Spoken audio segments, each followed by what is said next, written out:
என்கிட்ட ஃபோனே இல்லை சார். அவர்கிட்ட ஃபோனே இல்லையா? ஃபோனே இல்லை சார். ஏன் ஃபோனே இல்லையா? என் தேவை வந்து சம்பாதிக்கிற பணம் வர்றதுனால பூர்த்தி ஆயிடுமா? இப்போ முடிய அந்த ஏசியில் நான் மட்டும் தான் படுத்துட்டு இருக்கேன். இப்போ கொஞ்சம் ஸ்டேட்டஸ் கம்மியாக இருக்கு சார். கொஞ்சம் ஸ்டேட்டஸ் அதிகமாக இருந்தால் அவனுக்கு கேட்கலாம். இங்க வந்திருக்கிறவங்களுடைய கணவன்மார்களை விட மனைவிமார்களுடைய சம்பளம் அதிகமாக இருக்கிறது.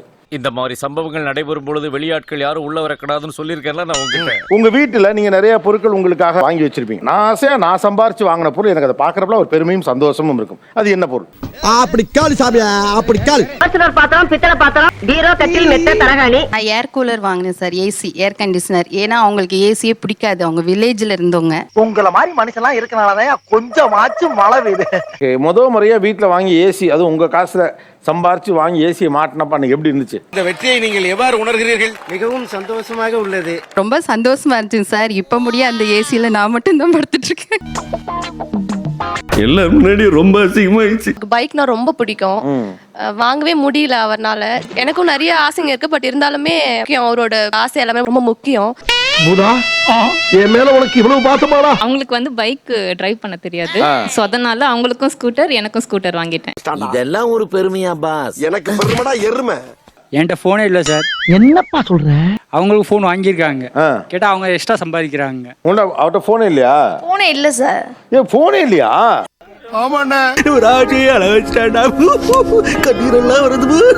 ஃபோன் தேவைப்படாத சார். தேவையில்லாம எப்படி சார் சொல்ல முடியும்? 12 மணி நேரம் வேலை பார்த்துட்டு ஒரு 10 நிமிஷம் ரிலாக்ஸ் நம்ம ஃபோன்னா வெளியே வந்து உட்காந்து பார்க்கலாம் சார். இவன் இருக்கானே அப்படியே நடிப்பான் சார். வந்து 1 வருஷமா ஆக போகுது. நானும் இஞ்சி கூட கேட்டேன். நானு வாங்கி கொடுப்பா.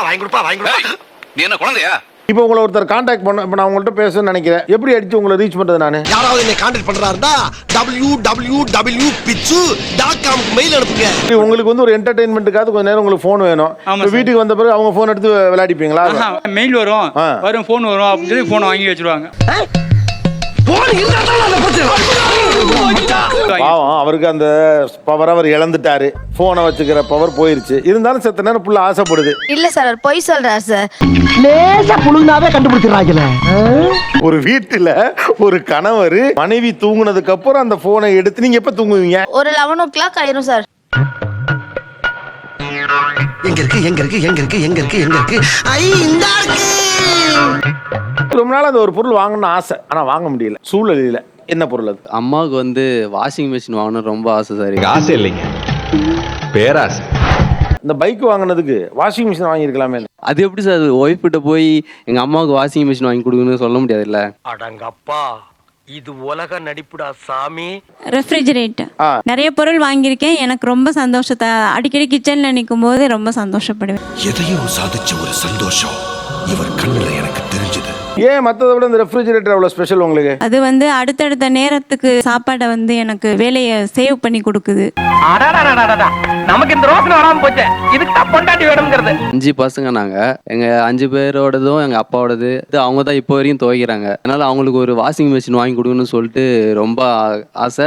1 லட்சத்துக்காக மெட்ராஸ் போறோம். இனிமே புது வேலை, புது வாழ்க்கை. தெரியாது அவங்க அம்மா 5 பேர் துணி துவைக்கிறாங்க அப்படின்னு சொல்லி. கல்யாணத்துக்கு அப்புறம் தான் தெரியும். கண்டிப்பா அத்தைக்காக ஒரு வாஷிங் மிஷின் சீக்கிரமா வாங்கிடலாம். போராட்டம்னா எனக்கு ரொம்ப பிடிக்கும். போராட்டத்தை எதிர்கொள்றதுலதான் வாழ்க்கையில ஒரு சுவையே இருக்கு. 22 வருஷம் ஆச்சு மேரேஜ் ஆகி. வளையல் வாங்கி கொடுக்கணும் ரொம்ப நாள் ஆசை. வளையல் இது வரைக்கும் என்னால வாங்கி கொடுக்கவே முடியல. சேலரி எல்லாம் எடுத்துட்டு வர்ற டைம்ல இந்த மாசம் வாங்குவோம் அப்படின்னு நினைப்போம். பாத்தீங்கன்னா அந்த மாசம் ஏதாவது ஒரு செலவு வந்துடும். அவர் போன் போயிட்டாரு அப்படின்னா அவர் வந்து ஒர்க்ன்றது காலைல அந்த கான்சன்ட்ரேஷன் பண்ணி எந்திரிக்க மாட்டார். நமக்கு என்டர்டைன்மெண்ட் ஒன்று இருக்குல்ல சார். இது வீடு இல்ல, போலீஸ் ஸ்டேஷன். உனக்கெல்லாம் இங்க பயப்பட மாட்டேன். 12 மணி நேரம் ஃபோன் அலோடு இல்லை. பார்த்துட்டு இருக்க மாதிரி இருக்கு. சரி ஒரு 10 நிமிஷம் ஏதோ ஒன்று பார்க்கலாம் அப்படின்னு சொல்லி பார்த்தாலும் அதுக்கும் அலோடு இல்லை. நானும் கெஞ்சி கேட்டாச்சு. கட்டின பொண்டாட்டி கால விடக்கூடாதா? இதோ போ, ஏன் ஒளி தனி ஒளி. உங்களுக்கு அந்த போன் எடுத்து ஏதாவது பார்க்கணும்னு எவ்வளவு ஆசையா இருக்கும்? ஆசையெல்லாம் இருக்கு சார். இது நடுவில் இவங்க எந்திரிச்சாங்கன்னு வச்சுக்கோங்களேன், என்ன பண்றேன் என்ன பாக்குறா அப்படின்னு சொல்லி அது ஒரு கேள்வி வைப்பாங்க. லைஃப் தொலைச்சிட்டியாடா? நானா இப்பெல்லாம் சொல்லாதண்ணா. மனசாட்சியே இல்லாத மனுஷனை இன்னைக்கு தாயா நான் பாக்குறேன். யூஸ் பண்றத பாக்குறப்ப உங்களுக்கு எவ்வளவு ஏக்கமா இருக்கும்? போன் இல்லையா அவங்ககிட்ட அப்படின்னு கேட்கறதே எனக்கு சங்கடமா இருக்கும் சார். ஓவரா ஹைட் பண்ணாதடா. சார் காலமதிக்கு என்னன்னு கேளுங்க. இவர் போன் யூஸ் பண்றப்ப என்னோட பையனும் இவர் கூட உட்காந்து இவர் ரம்மி கேம் அடிக்கடி ரம்மி விளையாண்டுட்டே இருப்பாரு. எனக்கு அது சுத்தமா பிடிக்காது. உன்னை கூட கூட்டு வந்தேன் பாத்தியா, என் மூளைய முட்டை பொடி மாஸ் போடணும்டா. அந்த கேமை விளையாடுறீங்களா நீங்க? இப்படி எல்லாம் இல்லீங்கோ. அது இது ஃபீ தான் சார் விளையாடணும். இந்த ஆளுக்கு போன் வேணாமா? அவ்வளவுதான். இவங்க கண்டிஷனா சொல்றது காரணம் இருக்கு. என்ன பொழப்பு இது? நம்ம வாழ்க்கை எதை நோக்கி பயணமா போய்கிட்டு இருக்குன்னே தெரியலையே. அவங்களோட தேவையை அவங்க சம்பாதிக்கிறாங்க, அவங்க பண்ணிக்கிறாங்கன்ட்டு நான் விட்டுருவேன் சார். என் தேவை வந்து சம்பாதிக்கிற பணம் வர்றதுனால பூர்த்தி ஆயிடுமா? குழந்தைக்கு ரொம்ப நாள் சைக்கிள் வாங்கி கொடுக்கணும்னு ஆசையாக இருக்குது. இப்போ 2500 சேர்த்து வச்சேன். இன்னைக்கு கல்யாண நாள்னால வாங்கிக்கணும். அந்த 2500 சரியாக போச்சு. பொண்ணுக்கு எங்கள் ஒய்ஃபுக்கு எனக்கு ட்ரெஸ் எடுக்க சரியாக போச்சு. என்னப்பா உன்னை நினைச்சா எனக்கு ரொம்ப பெருமையா இருக்கியா? சார் எனக்கு கார் வாங்கணும்னு ஆசை. நான் சொல்லிட்டே இருக்கேன் அவங்கள்ட்ட கொஞ்சம் சப்போர்ட் பண்ணுங்க, கார் வாங்கணும்னு. என்கிட்ட ஒரு கார் இருக்கு, அதை கொடுத்துட்டு பெரிய கார் எடுக்கணும். இருந்தாலும் உங்களுக்கு ரொம்ப பிடிவாதங்க. இவங்க கிட்ட நம்ம ஒரு விஷயம் ட்ரெஸ்ன்னு கேட்டா நீ தான் சம்பாதிக்கிறீல, பூ கேட்டா நீ தான் சம்பாதிக்கிறீல, வாங்கிக்கோ சார் அவளுடைய அட்டுலி தாங்க முடியல சார், ரொம்ப சொல்றாங்க சார். வீட்டை பொறுத்த வரையும் பாத்தீங்கன்னாக்க எந்த இடத்துலயுமே எங்களுக்கு வந்து அவங்களுக்கு ஹவுஸ் ஒய்ஃபா இருக்கிறவங்களுக்கு கிடைக்கிற ஒரு சந்தோஷம் கூட எங்களுக்கு கிடைக்கல சார். நீயே சொல்லுது நியாயமா? வாஸ்தவம் தான். ரொம்ப ஃபீல் பண்றீங்கல்ல? ஆமா. ஒரு சில விஷயம்லாம் ஹஸ்பண்ட தான் கேட்க முடியும், எதிர்பார்ப்பு அவங்க கிட்ட தான் இருக்கும். இது வரைக்கும் நான் பூ வைக்க மாட்டேன் சார், பிடிக்கலன்னு சொல்லிடுவேன். தம்பி, ஒரு மனுஷன் போய் பேசலாம், ஆனா ஏக்கர் கணக்கில் எல்லாம் பேசக்கூடாது. ஆனா அதுக்கு உண்மையான ரீசன் என்னன்னாக்க என் ஹஸ்பண்ட் எனக்கு கையால வாங்கி கொடுக்கணும் அப்படிங்கிற ஒரே ரீசன் தான். அதான் இல்லங்கிற நீ எதுக்கு அதெல்லாம் கனவுல எதுக்கு பதிலுக்கு சொல்லணுங்கிற? நீங்க நல்லா சம்பாதிக்கிறீங்க, ஒரு ஸ்ட்ராங்கான உமன், கணவர் கையால நான் பூ வாங்கி வைத்துக் கொள்ள வேண்டும் அப்படிலாம் அந்த சென்டிமெண்ட்ஸ் எல்லாம் ஏன் பாக்குறீங்க? இதுக்கெல்லாம் விளக்கம் சொல்ல முடியுமாப்பா? இது எனக்கு வர கூவத்துக்கு நாட்டம் கொஞ்சம் ஜாஸ்தியா தான் இருக்கு. அவங்க ஒர்க் போயிட்டு வருவாங்க சார், அவங்க வரப்ப நான் வெளில போயிருவேன். பிசினஸ் பண்ணிட்டு இருக்கனால நான் வெளில போயிருவேன். அதையும் பேசிக்கிற டைம் இருக்காது.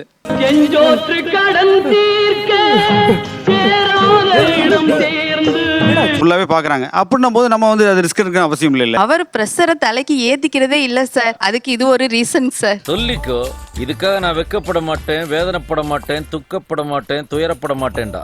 அதை ஓபன் டாக் பண்ண முடியாது, ஏன்னா வந்து எவ்வளவு வச்சிருக்கீங்க அப்படின்னு கேட்டு அது ஹார்ஸா கேக்குற மாதிரி இருக்கும். ஐயோ எப்படி வளர்த்திருக்காங்க. அது ஏன் அது அந்த காசுல மிச்சம் இருக்கும், அதை அவர் வச்சிருப்பாருன்னு தோணுதோ? அவர் எவ்வளவு வச்சிருக்காருன்னு தெரிஞ்சுக்கிறதுக்கு தான் சார் ஃபர்ஸ்ட் அந்த கொஸ்டின். இந்த ஐடியா உனக்கு யாரு கொடுத்தா? நானே சிந்திச்சேன். வெளியில வேலைக்கு போனதுக்கு அப்புறம் 1500 2000க்கு நான் ஒரு ட்ரெஸ் வாங்கினா ஏன்பா இவ்வளவு காசு கொடுத்து வாங்குற அப்படிம்பாங்க. இவங்களும் வாங்கி தர மாட்டாங்க. அவங்களா வாங்கிக்கிட்டா சம்பாதிக்கிறதுனால வாங்கிக்கிறியான்னு கேக்குறீங்க. ஏன் வாங்கி கொடுக்கலன்னு கேட்டா அதான் நீ சம்பாதிக்கிறியே, அப்புறம் என்னத்துக்கு நான் வேற வாங்கி தரணும்னு கேக்குறீங்க. இது என்ன கேம் இது? எவ்வளவுதான் அலாட்டா இருந்தாலும் அட்டாக்கு நடந்துகிட்டே இருக்கணும். கூடுதலா சம்பாதிக்கிறதுனால இங்க இப்ப அவங்க சொன்னபடியும் அவங்க சம்பளம் அங்க வந்துருது, இவங்க சொன்னபடியும் இவர் சம்பளம் உங்ககிட்ட வந்துருது. ஏன் நீங்க டேக் ஓவர் பண்ணிக்கிறீங்க உங்க சம்பளத்தை ஃபுல்லா? பாயிண்ட். சேலரி ஹைன்றதுனால இல்ல, அவர் சேலரி வந்தோடனே மொத்தமா எனக்கு அனுப்பிச்சிருவாரு. ஃபுல் ஃபேமிலியே நான் தான் மேனேஜ் பண்றேன். இந்த அம்மா தாண்டா அந்த வீட்டுக்கு மெயின். வீடு வாங்கினேன். ஸோ கொஞ்சம் வெளியேருந்து கடன் வாங்கி வாங்கினதால அது கொஞ்சம் அந்த கடன் வட்டி அந்த மாதிரிலாம் கொஞ்சம் மைனஸ்ல போயிட்டேன். இங்க ஜெயிக்கல என்ன மக்குன்னு சொல்லுவாங்க, ஜெயிச்சிட்டா லக்கும்பாங்க. ஸோ நீ என்கிட்ட கொடுத்துரு, நான் மேனேஜ் பண்ணிக்கிறேன். அதுல தப்பு இல்லை சார், பட் அந்த சின்ன சின்ன எக்ஸ்பென்ஸ்க்கும் கணக்கு கேட்கறாங்கல்ல, அந்த இடத்துல ரொம்ப ஹர்ட் ஆகுது. யாரா இருந்தாலும் கோவம் வரும்ல. ஐயா நீ என்ன அவளுக்கு சப்போர்ட் பண்ற? ஸோ அதுக்கப்புறம் என்னாச்சுன்னா அவங்க எல்லாத்தையுமே பார்க்க நான் பண்ண எல்லா செலவு வீணாவே பண்ண மாதிரியே அவங்களுக்கு அந்த ஃபீல் ஆயிடுச்சு. ஐயோ நீங்க ரெண்டு பேரும் இப்படி மாறி மாறி பேசிட்டு இருந்தா என்னங்க அர்த்தம்? நீங்க சொல்லி கொடுக்குற அளவுக்கு அவன் சின்ன பையன் இல்ல. இவங்களுக்கு ஏன் செலவு பண்ண, அவங்க என்ன உனக்கு செஞ்சுட்டாங்கன்ற சொல்ல இன்னும் ஆகுது. அவங்க எனக்கு செஞ்சுக்கிறாங்க, அதுக்கு தான் நானும் பண்றேன். செஞ்சதெல்லாம் சொல்லி காமிக்கிறீங்களா? ரிலேட்டிவ்னு சொல்றவங்க எல்லாருமே எங்களுடைய அந்த மேரேஜ் அப்போ அப்போஸ் பண்ணவங்க தான் சார். இந்த பொண்ணு வேண்டாம், இந்த பொண்ணை நீ மேரேஜ் பண்ணிக்காத, வெறுப்பு வந்துருச்சு அவங்க மேல. அண்ணே இவன் வேண்டாம்னு எதுக்கு? இவன் நம்ம வீட்டுக்கு வேண்டவே வேண்டாம். புதுசா ஒரு பொண்ணு வெளியில இருந்து வர்றப்ப சொந்தக்கார 4 பேர் இது வேணாம், இது ஒர்க் ஆகாதுன்னு தான் சொல்லுவான்.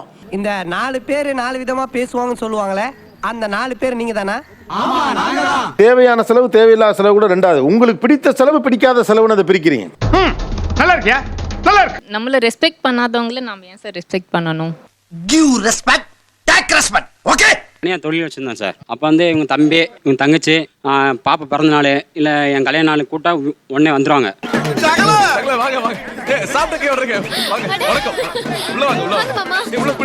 இப்போ என் தொழில் நட்டமாயி இப்போ பிரைவேட்ல இப்போ நான் வேலை பண்ணிட்டு இருக்கேன். இப்போ அவங்க அதிகமாக சம்பளம் வாங்குறாங்க. நீ என்ன வெறுப்பேத்துறியா இல்ல பாராட்டுறியா? ஒரு தடவை நான் கோயம்பேட்டிலேருந்து இவங்க சேலத்துக்கு வேண்டி நான் ஒரு தடவை பஸ்ஸில் போனேன். அப்புறம் இவர் தம்பி ஏறுறாரு, என்னை பார்த்துட்டு பேசவே இல்லை. நமக்கு இருக்கடா வம்பு, இருக்கடம் தெரியாம இருண்டு போயிரும்டா. அப்படி இருக்கிற இடம் தெரியாம இருந்துட்டு போயிருப்பா. இப்போ இதை நீங்க உங்க மனைவி கிட்ட சொன்னீங்களா? 7 மணி நேரம் கூட வந்தா ஒரு வார்த்தை கூட கிட்ட பேசல. தெரியும் சார், சொன்னீங்கல்ல? வந்தோன்னு சொல்லிட்டேன் சார். ஓ இன்வால்வ்மெண்ட் நான் பாராட்டுறேன். உங்க மச்சானை கூப்பிட்டு ஏன்டா பேசலன்னு கேட்டாங்களா இல்லையா? கேட்கல சார்.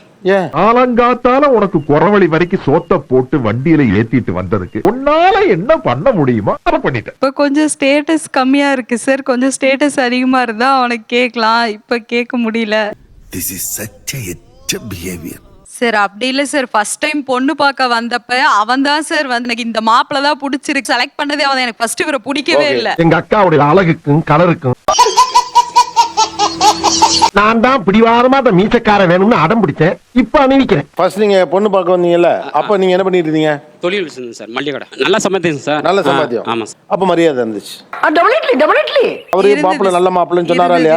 இப்ப ஏன் 7 மணி நேரம் பஸ்ல எப்படி இருக்கீங்க மச்சான் கூட கேட்கல? பாரு, இந்த பழசி எல்லாம் கிண்டி கிண்டி கேட்டா எனக்கு பிடிக்காது. தெரியல சார், அவன் ஒருவேளை அக்கா அதிகமா சம்பாதிக்கிறாங்க அவரு கம்மியா சம்பாதிக்காரு அப்படின்னு கூட அவனுக்கு ஃபீலிங்கா இருந்திருக்கலாம். உனக்கெல்லாம் பெரிய படிப்பு படிச்சுட்டுமேங்கிற கொழுப்புடி இல்லனா இவ்வளவு பெரிய மனுஷங்க முன்னாடி இப்படி ஒரு பேச்சு பேசுவா நீ? இந்த வீடியோ உங்களுக்கு பிடிக்கும் நினைக்கிறேன். பிடிச்சிருந்தீங்கன்னா லைக் பண்ணுங்க, ஷேர் பண்ணுங்க, மறக்காம சப்ஸ்கிரைப் பண்ணுங்க. நன்றி, வணக்கம்.